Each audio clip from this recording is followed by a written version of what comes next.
Good evening. Turn in your Bibles, if you will, to John chapter 4.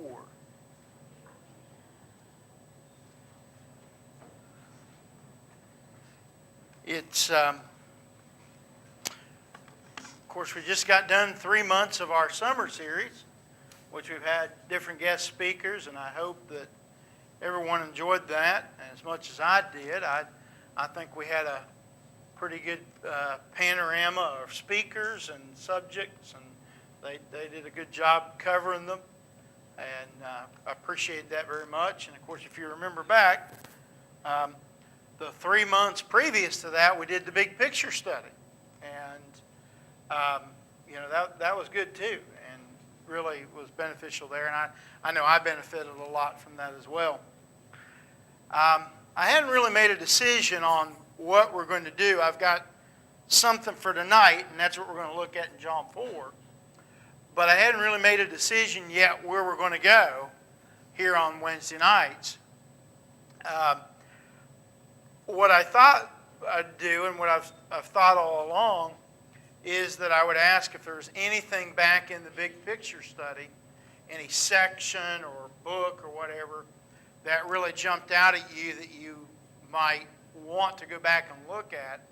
I had an idea in that. I thought about, this was just simply my thought, is of looking at the post-exile period, which is after they've gone to exile and when they come back. And what you've got in that is you've got the books of Ezra and Nehemiah. Those are really good books to study.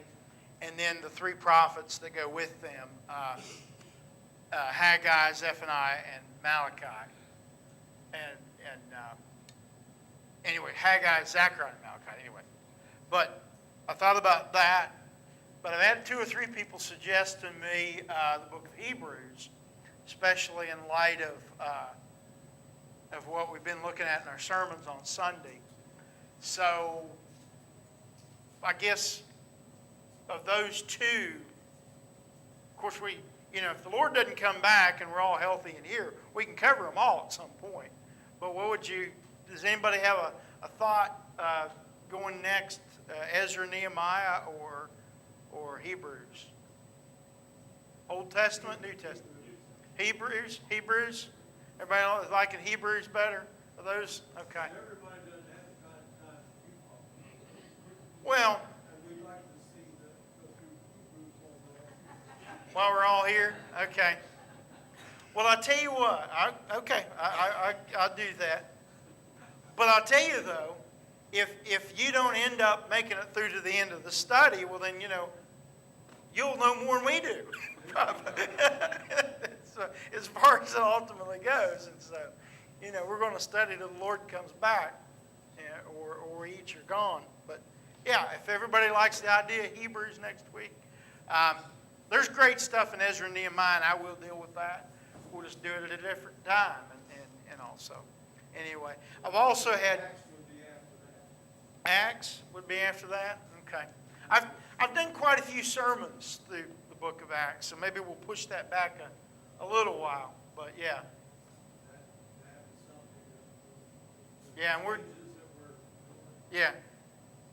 and we actually are in Acts on Sunday morning with the missionary journey. So, but yeah, we can look at some different things there.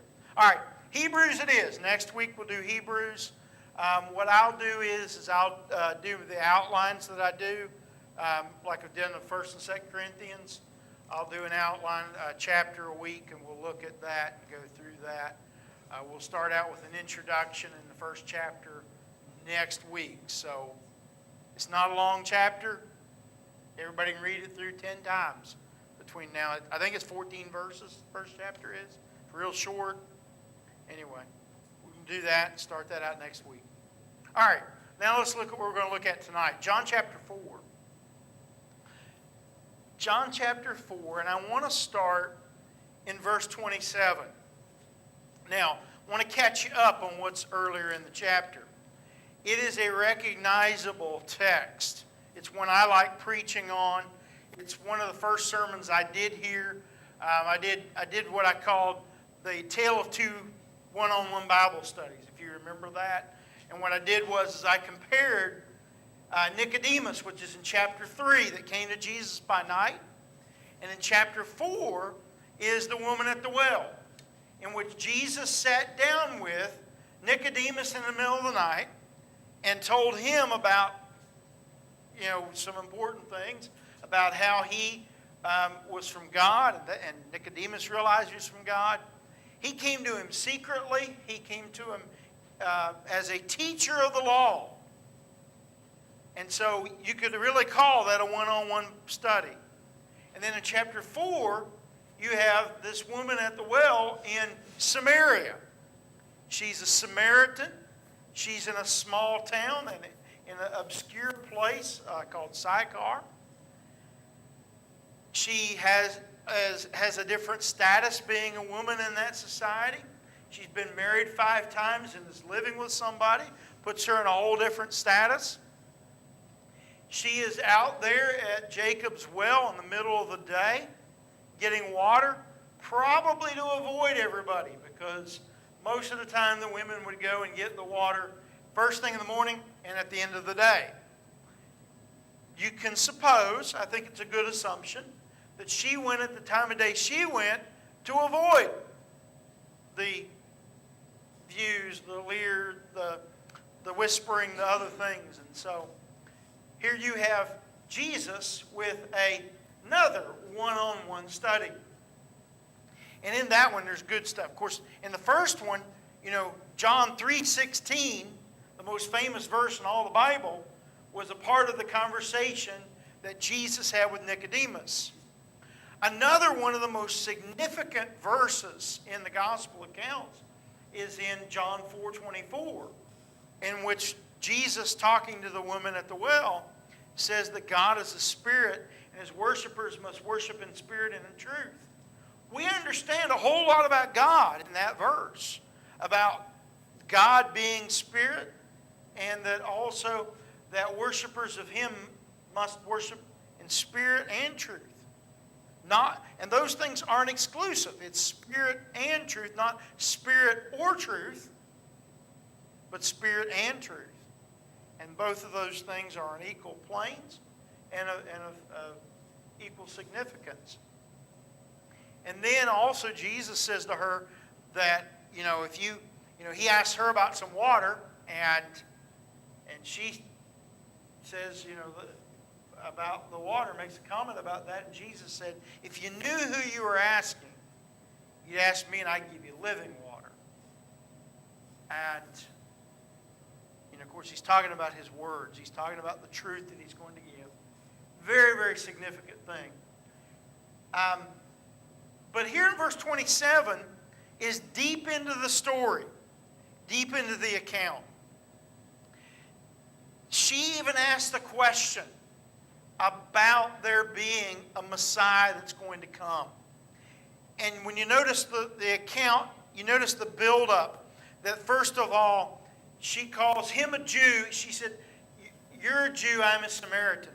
And then she calls him sir, and then she calls him a prophet. And then Jesus says that, we're waiting on one that's going to come, that's going to tell us about all things. And Jesus said, the one that you're speaking of, I am he. Basically telling her, I'm the Messiah, I'm the Christ. And it is there in verse 27 that we come to. Why is Jesus alone with this woman? The disciples are in Sychar, the town that she lives in, getting food. They don't have anything to eat. Jesus is hungry. They're hungry. They're in town getting food, buying food to come back out to where Jesus is. And, of course, that happens to be at Jacob's well where he and the woman are. Okay, here we go. This is where we are. Verse 27. Just then the disciples came back.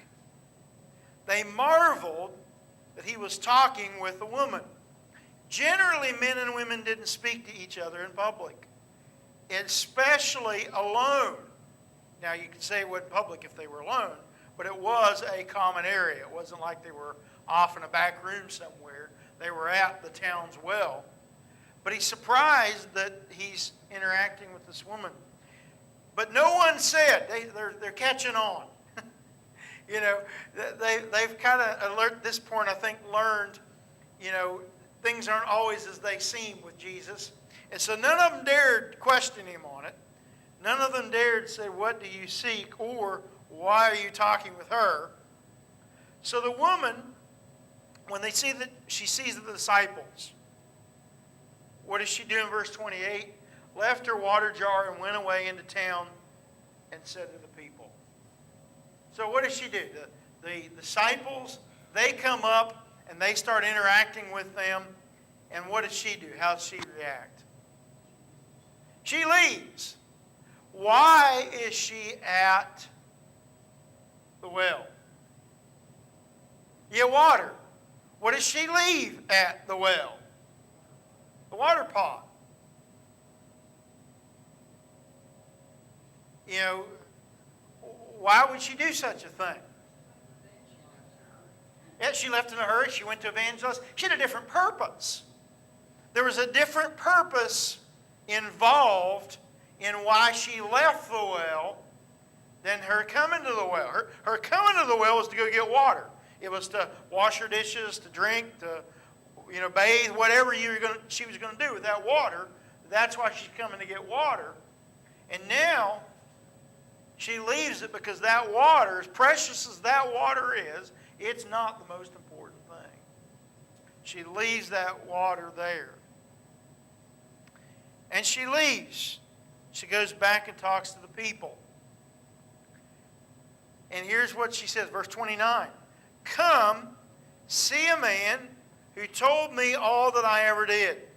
Can this be the Christ? They went out of the town and were coming to him. So now, she goes to the well with a water pitcher or jug, whatever she was getting the water with. She gets water, but now she realizes something bigger is going on. She's met the Messiah, the Christ, and his disciples come up. And what does she do? She runs back to town. Now, we don't know this, but I think it's a pretty safe guess to think that her being at the well at the noon hour, which was when it was, it's the 6th hour of the day, which is the noon hour. It's a pretty safe guess to say she was trying to avoid everybody by being there at that time of day. And now, she's not doing a very good job of avoiding everybody. She went from going to the well at a time when nobody else would be there. You know, that well wouldn't normally have a Jewish man sitting at it. The Jews bypassed that area. It was really odd for Jews to be going through that way anyway.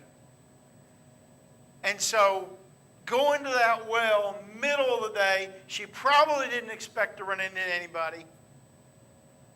Now, she's going back to a town, and she's telling people, everybody, anybody,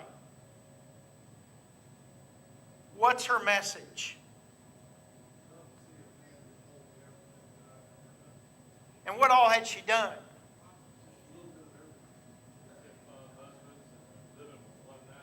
I've read before that Sychar, the village she was in, was roughly about 1,000 people in that day and time. Barrackville's like 1,300. Okay? In a day before television and internet, those of you that lived in Barrackville back in the years before that had been here a long time, you knew everybody in town. And she's been married 5 times and is living with somebody. She probably had been an in-law to everybody in town at one point. Sounds like Barrackville already. You said that. I'm not going to jump on that. But you think about that. Just think about that. The logistics of the way people stayed near home and the way that she She probably at one point or another had been family to virtually everybody in town. So you know what? There were some awkward doors that she would have knocked on. And what's she saying? Come see a man who told me all that I ever did. All of that pain, all of that, and I'm not blaming her as far as, she may have had 5 bad guys, so she probably was a partner in that, but let's face it, she'd had a rough life. Been married 5 times and hadn't even bothered to marry the one she's with. And you think that's a big no-no even a few years ago in our society. You can imagine how that was then to be living with someone in that point. And so that come see a man who told me all that I ever did. Well, that's a statement that's rich. To think that she knocked on all those doors in town or went in the marketplace or wherever. And what happens? Many in the town, they went out of the town and were coming to him. Now, there were 12 apostles had just come and bought bread in that town. How many people had they converted? Probably none. Okay? We don't know of any that had converted. Men like Peter, James, and John, and Matthew, the 12 apostles, had just been in that town and in a small town like that, probably there were a lot of people that noticed because they were Jewish. The people there in town were Samaritans. Word gets around, it probably was a noticeable thing. People probably stared, wondered what they're doing in town and what have you. But nobody had been converted with 12 apostles in town. She goes back to town, and most come out of the villages. And they come out to Jesus. Do you kind of see what's going on here? Well, yeah, she heard about him and heard about him from meeting him at the well. One woman who had been married 5 times and was doing what we would call living in sin was more effective at reaching to her friends, to her family members, to her neighbors than 12 apostles that went in there that just simply went in to buy bread. Why? She's focused, she's determined, she's excited. And that enthusiasm is worth more than 12 apostles just minding their own business, going through daily life. Mark? The question that she asked is rhetorical. So she believed that she had met Christ. Right. And that exuberance, the bubbling over of her emotions, selling Yep.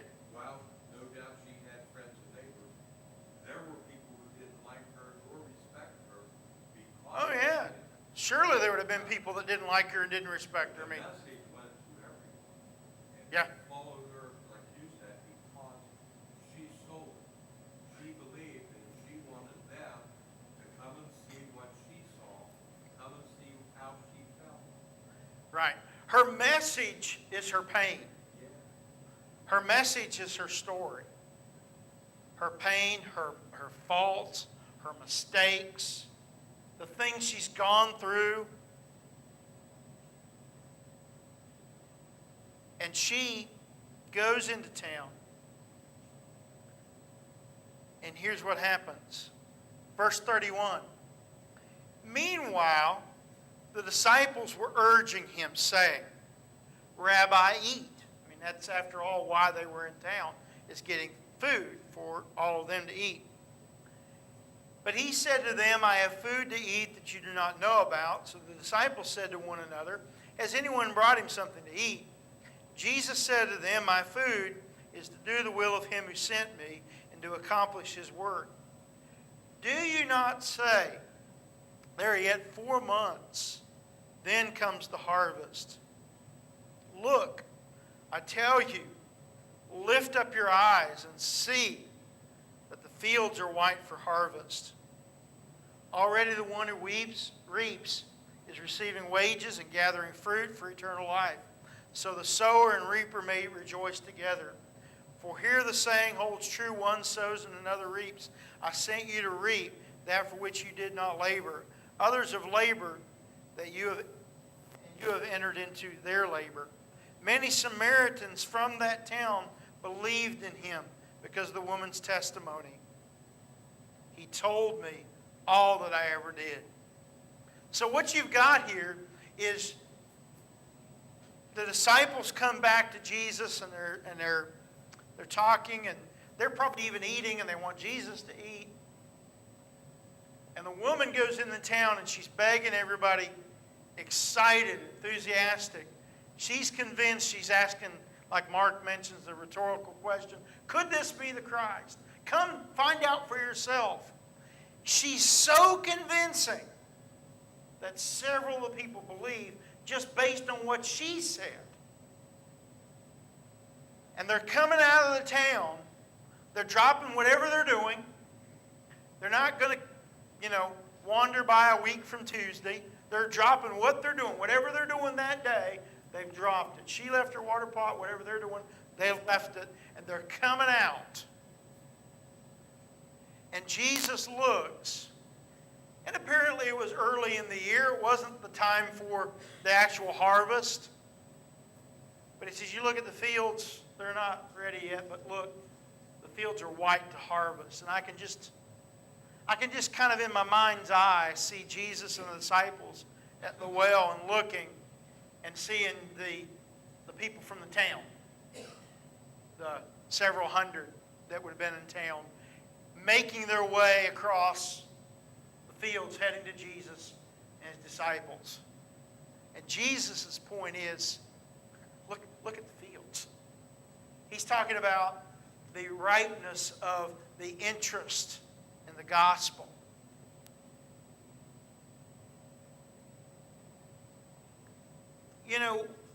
I know a lot of us are concerned. I know I am, and I know most everybody here is, about where our nation's going and things that have happened in our very recent years. But the world just didn't all of a sudden become wicked. It's been wicked at many different points. And it definitely was during the first century. And I just have to believe, when the church grew the fastest in that first couple centuries is when men like Nero and Domitian were in charge. Ones that killed Christians for sport. That out of that originated the time in which they would put Christians in the Colosseum and they would release lions and gladiators and other things to go out there and just simply kill them. We're not there just yet in this country. We may be someday, but we're not there just yet. They needed something. Yeah. And the Samaritans were outcasts. Nobody liked Samaritans but other Samaritans. And so they were in a rough place. And so, a little bit of difficulty, a little bit of struggle, maybe what we need. I'm not asking for it. I'm not wanting all of our rights and amendments and things we have to the Constitution. And I'm not wanting all that to go away. Don't misunderstand me. But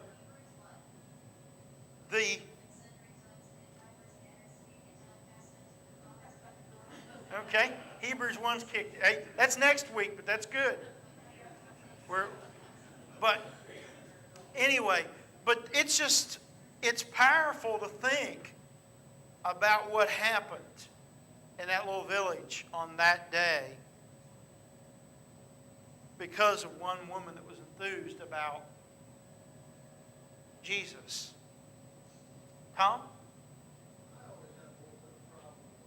We always talk about what's wrong with this country. I can tell you a lot of things that's right with this country. Yeah, yeah. So, we're not down to the point of Sodom and Gomorrah where every thought we have is all evil. We got up this morning and we probably had a pretty good night's rest. We had plenty to eat today. We were still free. Yeah, and yeah, there's a whole lot of people on this planet that would love to trade places with us. Everybody comes here, but we're not going to come back, but we can't. Yeah, that's true. There's not many people leaving America to not come back. If they do, it's to, because they're able to afford to go live elsewhere. They do it on their own. I really don't care how you think it. If you don't like it here, go somewhere else. Yeah, there's other places to go, and few people that choose to do it. That's right. I'm staying. I don't know about the rest. Yeah, I think. gonna stay on Buffalo Creek Yeah, for. I'm gonna stay right down at 108. Yeah. I think what he says is transparent. However, I think Tom would also say that we are not as stable today as we have been 50 years ago. Oh yeah, yeah. Times are changing. Oh yeah. How many things do you do today that you don't have to get approval from Big Brother? Yeah. And then of all the things that you see able to do, I mean, I've never seen presidential election like this, where it gets, on a personal, it has been there, but on a personal basis, no dignity for the office. And if it continues on the route that it is now, it won't be too long that you're gonna wake up some morning, there isn't gonna be anything to eat. Or Yeah. it's not going to be in some foreign land, they're going to be here. And they're here now. It's just- Yeah. And when they get the right signal, we'll understand when they're starting. Yeah. Back to Sycar. Amen. Sycar, you've got these people that come out, and some of them says that they believe because of what she said. Verse 40. She was aware of Christ. Yeah. But yeah, She knew it was going to happen. yeah, she brought that up. She's the one that says, Who she was talking to. yeah, she didn't know, but she knew that he was special when we were waiting on the Messiah to come to tell us all things. And Jesus said, that's who you're speaking to. Yeah. Yeah, he identified himself there. Uh-huh. But now, when she goes into town, she must have had some credibility. Maybe all five of the in-laws, families that she had been married, maybe they all respected her. I don't know. It could be. When she went into town and told them, they came. Yeah, they knew that she was. There was something that charged her up and said, "You need to come see this guy. You need to." She's telling the truth. Yeah, yeah. There was something about her that, whatever it was, she convinced several people. I don't think she had five men, even some of them terrible. It just don't happen. It just don't, they don't walk off right all that time. I don't know. What was he Yeah. serious? He said, "I'm not sure if it was all bad men or whether it was partly her fault. I don't know." So, but it's. Sometimes it's hard to fight good man. You gotta do more than that. Okay. Before either of you dig too big a hole, you can't climb out of it. Let's look here at verse 41 or 40. Yeah, yeah, yeah. And she's also not sitting next to you tonight too at the moment. Anyway. Yeah, I know. All right, verse 40. So when the Samaritans came to him, they asked him to stay with them, and he stayed there 2 days. And many more believed because of his word. They said to the woman, "It is no longer because of what you said that we believe, for we have heard for ourselves, and we know that this is indeed the Savior of the world." Now, we don't know how many of the town, but many in the town did, it says. And many more believed. Yeah, they came. He continued to tell them, and they said, it's no longer because of what she said, it's because of what we've heard. And what do they say? We know that this is indeed, this is definitely the Savior of the world. You have a Samaritan village, what we would kind of classify as out in the sticks. A Samaritan village out in the sticks. And what do they believe about Jesus? That he's the Christ. Who at this point believed that Jesus was the Christ? Not many people at all.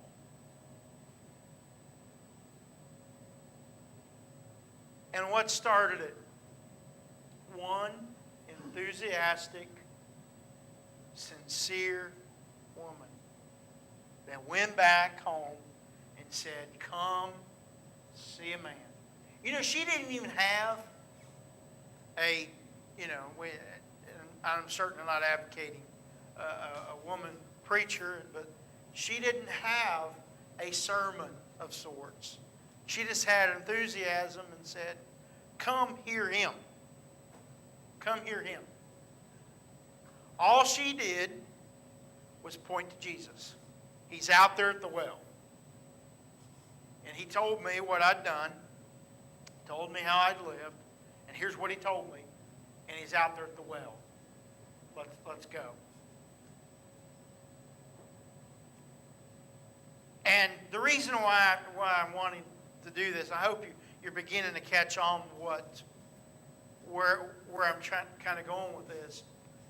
You don't have to know everything. In fact, nobody knows everything. In fact, you don't even have to know a lot. You have to know, and you have to be convinced that Jesus is the Christ, the Son of God, and he's better than anything and everything that there is in this world.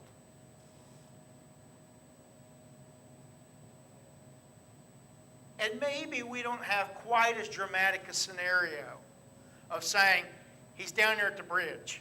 We're not going to quite do that. Because we know Jesus is not physically here with us. But it basically boils down to what she said. Come hear about a man that knows about all I've ever done. He still loves me. His blood still was shed for me. He died for me. And he's changed my life. And that is, in essence, the gospel in everyday language. And here she is, a woman that most of the world would have cast to the curb a long time before that. And she has a many, many multiplied effect on a town than 12 apostles buying bread. I'm afraid a lot of times we simply are just like the apostles going through life each and every day, minding our own business, buying our little bread, doing our little thing, and we never take the leap to tell others about Jesus. And we simply do what they did because she took a risk. She stuck her neck out there. She had the possibility that people could have called her crazy. She ran the risk of people not believing her because of her past. She ran the risk of, the fact that, who are you to tell us what we need to do? Yes, Timmy? I don't think the pastor helped her because they That's knew exactly how she right. was, and she was different after meeting Jesus. Like they could see how she was different and how she's changed because of it. Yep. And that's where I really want to transition. You set that up perfectly. That her past could have been, and I would even say probably was, a lot of what made her who she was. And she had all that pain. She had all that that difficulty, all that struggle that she went through. And that would have undoubtedly humbled her. It would have undoubtedly softened her when she met with Christ. And as a result, she comes to the door. She's not coming with any agendas. She's not got any angles. She's not, here she is. She's an open soul. Come hear about a man. And so very often, the difficulties, the struggles we have make us better. And that usually is the case.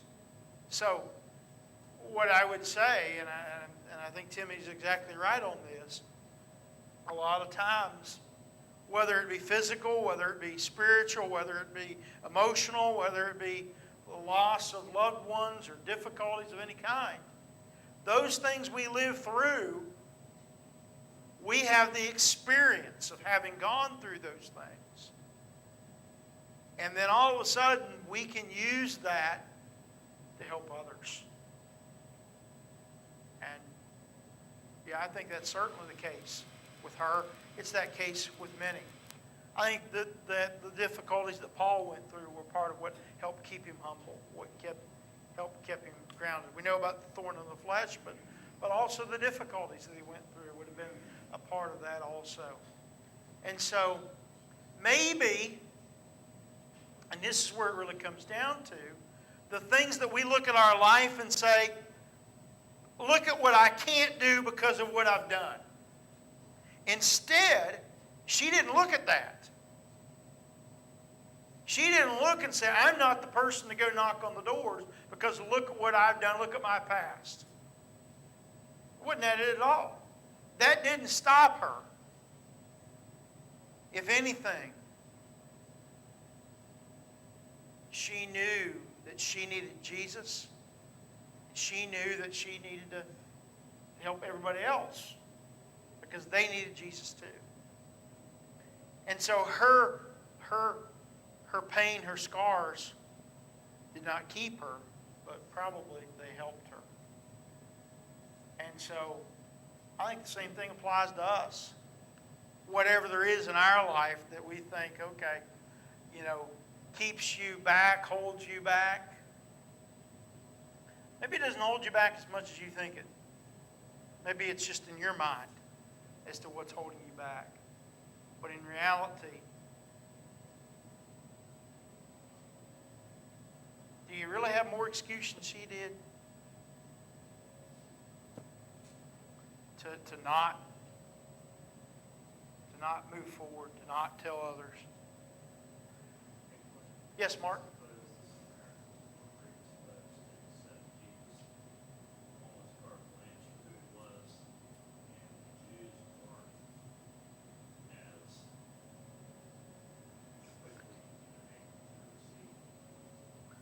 It's a good question. Why do you think, if you didn't hear what Mark said, why do you think the Jews were more reluctant to believe Jesus, whereas the Samaritans, the Samaritans that everybody disliked, they get it. They know he's the Christ. They make a statement about him being the Christ even before the apostles. The apostles, when Jesus asks, Peter and the others who he was, that's later on in Matthew 16. They're clued in. They understand what many take a lot longer to get. Why do you suppose that is? Well, let's look further in the text. I think the answer, an insight into it, is right here in the text. Verse 43 through 45. It says, after 2 days, he departed for Galilee. Jesus is from Galilee. Nazareth that Jesus grew up in is in Galilee. This is Jesus' home area. And then it has in brackets a parenthetical note that John puts in. It says, for Jesus himself had testified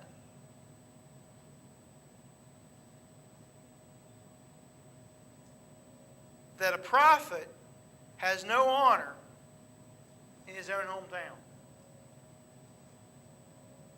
So when he came to Galilee, the Galileans welcomed him, having seen all that he had done in Jerusalem at the feast, for they too had gone to the feast. They welcomed him, but it wasn't like Sychar. It wasn't people, many being converted.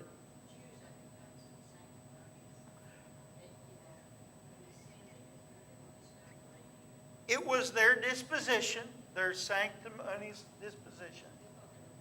They thought they were privileged. They thought they were better than everybody else.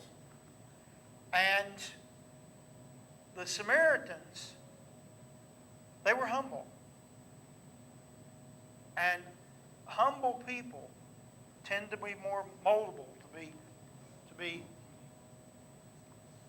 encouraged. You know, when the things like pride and arrogance and thinking you're privileged better than everybody else, those are all barriers to understanding what is the truth. And so They were really pleased when they were invited. I mean, yeah, they were excited that they could be added in, and so there was enthusiasm in the town, and so anyway, we are have exhausted our time, and hopefully it's been a beneficial study tonight.